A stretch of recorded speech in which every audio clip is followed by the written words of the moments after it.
It's now been 100 days since the US and Israel launched strikes on Iran, marking the start of a conflict that Donald Trump said would be over, quote, very fast. The initial wave of strikes targeted government compounds in Tehran and killed Supreme Leader Ayatollah Ali Khamenei. In turn, Iran attacked US and US-linked targets around the Gulf region. Iran closed the Strait of Hormuz, and that led to a spike in world fuel prices. Over the 100 days of the conflict, the US president has repeatedly claimed that Tehran is on the verge of making a deal to end the war and reopen the strait. We can now talk to Kamran Matin, Associate Professor of International Relations at the University of Sussex in the UK. Welcome to you. I want to start by asking what we've learned about Iran in 100 days since it was first attacked that we didn't already know. Hello, Anthony. Thanks for having me on the program.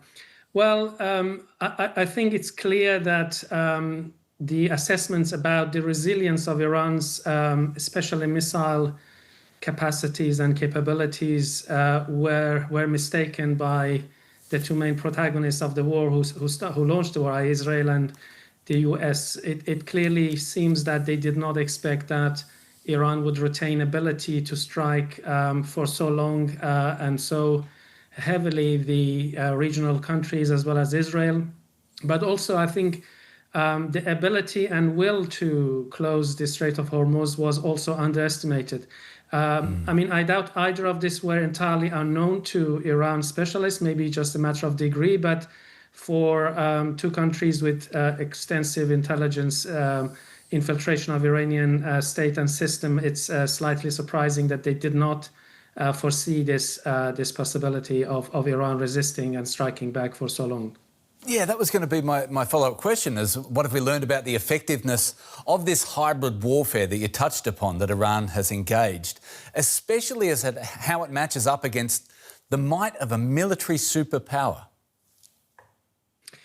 I think one thing was really important in Iranian calculation from the start, and I would say from many years ago, since the Iraq war at least, since the withdrawal of American forces from Iraq 2011, if I'm not mistaken, and then subsequently from Afghanistan, the so-called pivot to the East strategy of United States focusing on China, and Trump's own motto of America first and the isolationist policy which Trump administration adopted from its first term onwards, Iran was certain that the US is highly unlikely to deploy ground forces against Iran. And given the size of Iran and the preparation that Iran has made through its asymmetric warfare strategy for many decades, I think they were quite sure that they would survive aerial strikes, however intensive they might be.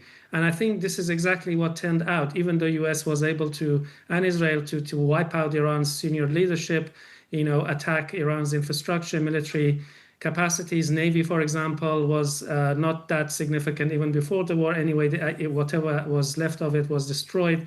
And so Iran didn't really have an air force of note. So in the absence of ground forces, I think Iran was able to utilize its missile capacity to inflict a lot of damage to the especially U.S. allies in the region, but more importantly to basically take a global economy hostage by closing the Strait of Hormuz, and also attacking natural gas and oil production infrastructure in United Arab Emirates, in Kuwait, in Bahrain, and Saudi Arabia, and so on. Yeah, let's talk then about what has changed in the region, particularly in those oil-producing Gulf nations. For those countries that host US bases, Kamran, has this conflict changed their relationship with the US? Because I wonder which country can say the US bases have really helped keep them safe from Iranian drones. I believe things have changed and will probably change more dramatically. Remember that following Israel's attack on Hamas offices in Doha last year, within a short period of time, Saudi Arabia concluded a defense pact with Pakistan, despite its decades-long reliance on United States. And we can see from the discourse of some of the countries, not all of them have same position, but Saudis and Kuwait in particular, I think they are likely to revise their relationship with US, not necessarily to end it, but they will diversify their security provision. They will try to normalize relation with Iran, but also rely more on China as a power which has influence on Iran and has ability to influence Iranian decision, but also in terms of the fact that they have massive trade relations with China, and China has also strategic relations with Iran, and that would seem to them a better way of avoiding conflict with Iran, which would be into their detriment. But I think not every country has that position. UAE in particular has much more hardline. It has expanded its relation with Israel as a bulwark against Iranian attacks. Whether that will prove effective in the longer run, we don't know. But from the amount of Iranian missiles fired at UAE, which is by many accounts more than what Iran fired at Israel, one can see how Iran is reacting to the fact that UAE is aligning more with Israel rather than less. Yeah, we've talked about the political battle, I guess, the military battle. The other part of this hybrid war is the information war. Iran is using AI-powered propaganda on a large scale. For example, the Lego videos, I guess most of us have seen, to create the impression of a bumbling US leadership. Simple question, do you think Iran has won the information war attached to this conflict? I think to a great extent it has, especially with public opinion in the West, not necessarily inside Iran. I think what we can see in this information war is that a second, even third generations of Iranian abroad, highly educated, fluent in foreign languages, quite familiar with pop culture in the US and the West and so on. And these are the ones, some of whom have been rallying around the flag, if you like. Iran is using the nationalist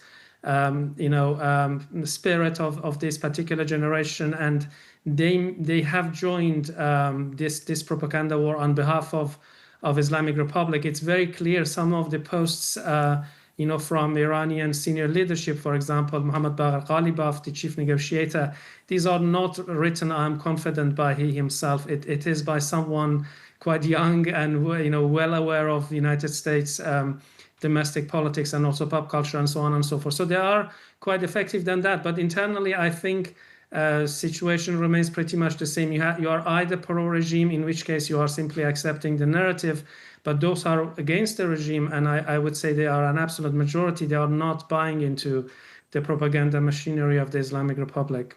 Yeah, I'm glad you referenced what's happening inside the country in Iran. I wanted to finish just with what your thoughts might be on the US public opinion increasingly against the war. Midterms are looming. Do Americans care enough, though, for this war, for that impression to truly impact these midterm elections in a meaningful way? Well, I mean, it's quite well known that American voters really care more about domestic situation, economic circumstances, and it's also well known that petrol prices is sort of a political barometer for many political parties, for the main two parties, and so on. So, again, the impact of Iraq and Afghanistan wars is such that the idea of engagement in large-scale wars for too long has become quite alien to many Americans, but especially because the platform on which Trump himself has come to power basically was against such war, and it was critiquing previous presidents and governments for bringing America into this long conflict. So it's very difficult for Trump to sell prolonging the war, but it's also very difficult for Trump to end it without achieving any of its main objectives, especially given he is someone who is really despises to be appearing, weak or giving too much concession to Iran. So I think that's the deadlock which US and Trump in particular is facing, that Iran is not budging in the negotiating table, and Trump lacking the narrative of victory, which is easily acceptable by his base within the US. After 100 days of war on Iran, Kamran Matin, Associate Professor of International Relations at the University of Sussex. It's been a pleasure to talk to you. Thank you. Thank you. Thank you very much.